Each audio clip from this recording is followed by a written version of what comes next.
ஓம் சக்தி. ஓம்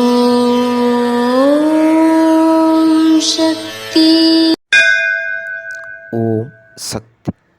ஒரு வீட்டிற்கு பாதுகாப்பு கருதி வாயற்படியையும் கதவையும் அமைத்துக் கொள்கிறீர்கள். அதுபோல உங்கள் வாழ்க்கைக்கு பாதுகாப்பாக ஆன்மீகத்தை அமைத்துக் கொள்ள வேண்டும்.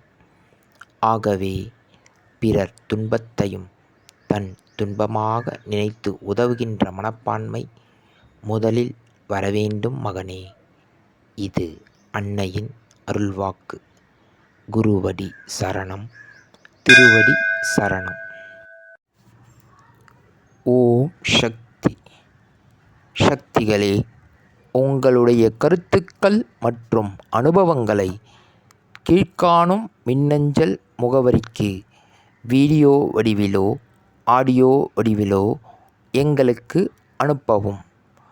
மற்றும் மறுவூர் மகிமை யூடியூப் சேனலை சப்ஸ்கிரைப் செய்யவும். ஓம் சக்தி.